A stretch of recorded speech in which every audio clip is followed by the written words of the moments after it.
Bonjour mesdames et messieurs et bienvenue dans cette rubrique consacrée à l'essentiel de l'actualité. Aujourd'hui 15 février 2023, audition de Maître El Hadji Diouf, notre avocat jugé par ses pairs le 28 février, le défenseur de Ndeye Khady Ndiaye. Parmi les juges, Maître El Hadji Diouf sera donc devant le barreau le 28 février prochain en compagnie de Maître Bamba Cissé, Demba Ciré Bathily et Ousseynou Gaye, avocat de la dame Ndeye Khady Ndiaye, donc la patronne de Sweet Beauté.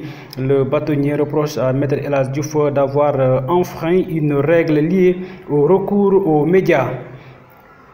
Union africaine, fin de mandat pour le président Macky Sall. Le mandat du président de la République sénégalaise à la tête de l'Union africaine prend fin la semaine prochaine, renseigne Walfnet, intronisé samedi 5 février 2022 lors du sommet ordinaire tenu dans la capitale éthiopienne Addis Abeba.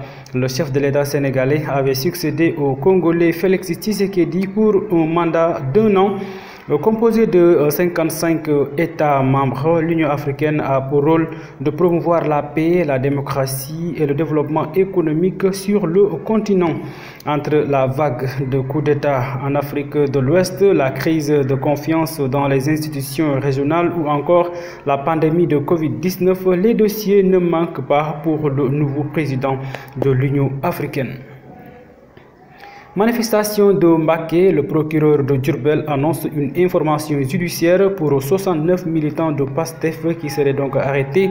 Les 69 militants présumés du parti PASTEF arrêtés vendredi dernier à Mbacké lors et après les affrontements qui les ont opposés aux forces de l'ordre ont été déférés devant le procureur de Diourbel qui vise les infractions suivantes: participation à un rassemblement, à des actions diverses, dégradation de biens, dommage à la priorité dommage à la propriété mobilière et immobilière d'autrui, instigation pour participer à un rassemblement et à des actions diverses ayant causé des dommages aux biens ou à des personnes, manœuvres et actes de nature à compromettre la sécurité publique ou à occasionner des troubles politiques graves ou simplement à enfreindre les lois.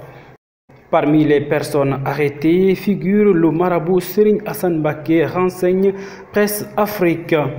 Hannibal Djim et Daouda Kaloga envoyés en prison, c'est aussi la une donc des journaux aujourd'hui. Après avoir bénéficié d'un recours de parquet, Mohamed Samba Djim alias Hannibal et Daouda Kaloga viennent d'être inculpés et placés sous mandat de dépôt par le juge du deuxième cabinet.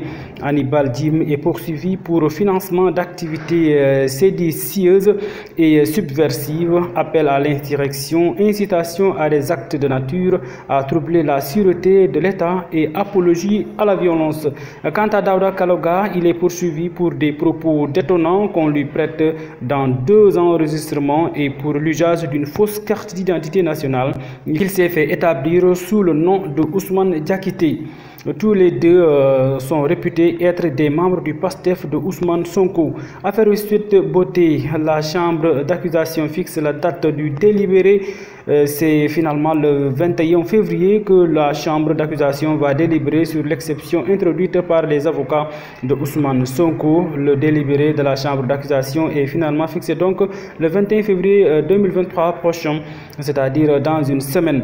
L'information est livrée par Maître Khoureyshiba, un des avocats du leader de PASTEF Ousmane Sonko. Comme indiqué plus tôt, les conseils du leader de PASTEF ont introduit donc une exception d'inconstitutionnalité devant la chambre d'accusation se fondant sur l'article 180 du Code de procédure pénale.